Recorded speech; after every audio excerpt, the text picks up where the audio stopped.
आप सभी को मेरी राम राम। हरिभूमि न्यूज बुलेटिन में आपका स्वागत है। तो आज की वीडियो में हम सबसे पहले बात करते हैं हरियाणा के जल संकट की। पंजाब द्वारा पानी बंद करने से हरियाणा में पानी के लिए हाहाकार शुरू हो गया है।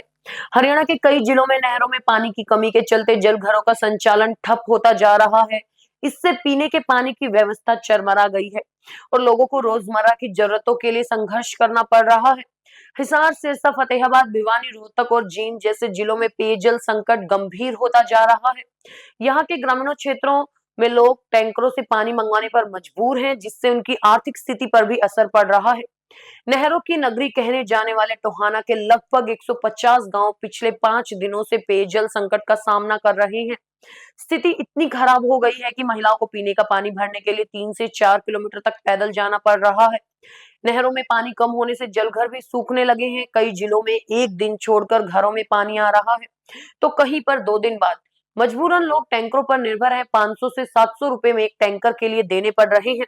पंजाब और हरियाणा के बीच पानी के मुद्दे पर चल रहे विवाद के बाद दोनों प्रदेशों में सीएम में भी खटास देखने को मिल रही है।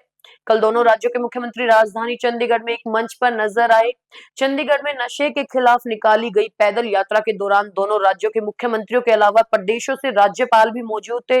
इस दौरान भगवंत मान और नायब सिंह सैनी की आपस में नजरें तो मिली, लेकिन दोनों ने एक दूसरे से कोई बात नहीं की।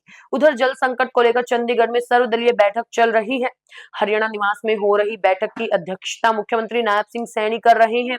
वही बैठक में पूर्व मुख्यमंत्री भूपेंद्र सिंह हुड्डा, सिंचाई मंत्री श्रुति चौधरी, इनेलो के प्रदेश अध्यक्ष रामपाल माजरा, जेजेपी के नेता व पूर्व डिप्टी सीएम दुष्यंत चौटाला, आप से प्रदेश अध्यक्ष सुशील गुप्ता वो भी मौजूद रहे। आपको बता दें कि कल दिल्ली में हुई बेनतीजा बैठक के बाद हरियाणा सरकार सुप्रीम कोर्ट जाने का ऐलान कर चुकी है। इसके लिए दिल्ली में अधिकारियों से ड्राफ्ट तैयार कराया जा रहा है।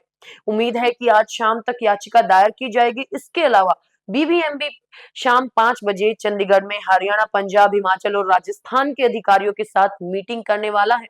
अब बात करते हैं अनिल विज की। पंजाब सरकार की ओर से भाखड़ा डैम पर सुरक्षा कड़ी कर हरियाणा के हिस्से का पानी रोकने के फैसले पर हरियाणा के कैबिनेट मंत्री अनिल विज पूरी तरह भड़क उठे हैं। अंबाला में उन्होंने पंजाब सरकार पर संघीय ढांचे को तोड़ने का गंभीर आरोप लगाया। विज ने कड़ी प्रतिक्रिया देते हुए कहा कि पंजाब कैसे इस तरह का एक तरफा फैसला ले सकता है। उन्होंने चेतावनी भरे लहजे में कहा कि क्या हरियाणा भी पंजाब की रेल और सड़कें रोक दे। हालांकि उन्होंने स्पष्ट किया कि हरियाणा ऐसा नहीं करेगा, क्योंकि वो संघीय समझौते का सम्मान करता है।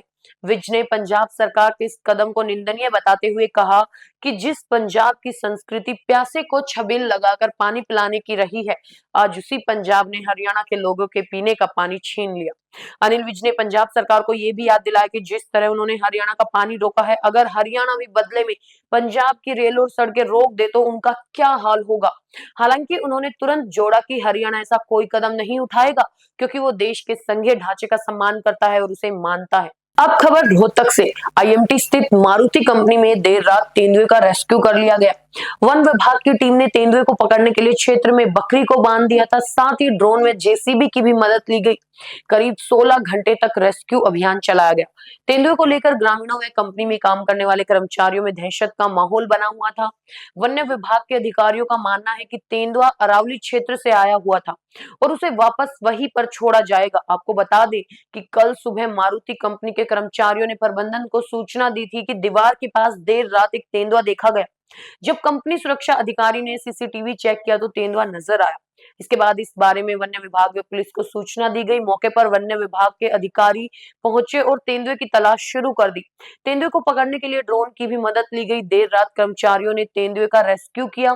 वन्य विभाग के अधिकारी राजेश ने बताया कि तेंदुए को रेस्क्यू कर लिया गया और उसे अब अरावली क्षेत्र में छोड़ा जाएगा। अगली खबर फतेहाबाद से आ रही है, जहां एक गांव में 13 वर्षीय किशोरी के साथ उसी के पिता द्वारा रेप करने का मामला प्रकाश में आया है।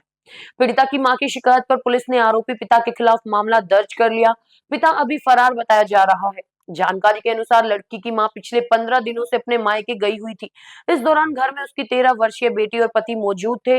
1 मई को रात करीब 8 बजे पीड़िता और उसके पिता कमरे के बाहर सो रहे थे। तेज हवा चलने के कारण पिता ने बेटी को कमरे में सोने को कहा आरोप है कि इसी दौरान पिता ने बेटी के साथ रेप किया। आरोपी पिता ने किसी को बताने पर बेटी को जान से मारने की धमकी भी दी। जब मां मायके से लौटी तो बेटी ने उसे पूरी घटना बताई। मां ने अपने भाई से इस बारे में बात की। इसके बाद पीड़िता और उसकी मां ने अपने मामा के साथ थाने में जाकर शिकायत दर्ज कराई। पुलिस मामले की गहनता से जांच कर रही है। अब खबर भिवानी के गांव गोलागढ़ की, जहां सड़क हादसे में तेज गति से आ रहे एक ट्रक ने बाइक पर सवार दो चचेरे भाइयों को कुचल दिया।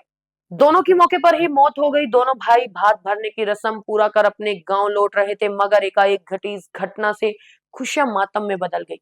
गांव कोहार निवासी राकेश ने जूही कला थाना पुलिस को बताया कि उसके बड़े भाई सतीश व चचेरे भाई रिंकू रिश्तेदारी में राजस्थान के डिडवाना के पास शादी में भारत लेकर बाइक पर लोहारू रेलवे स्टेशन तक गए थे।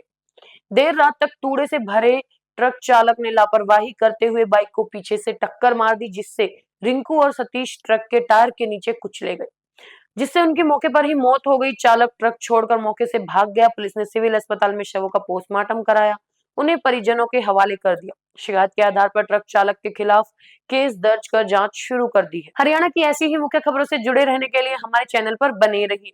वीडियो अगर पसंद आया हो तो उसे लाइक करें, शेयर करें, सब्सक्राइब करें। खबर को अगर विस्तार से जानना है तो हरिभूमि अखबार पढ़ें या फिर हरिभूमि वेबसाइट पर जाएं।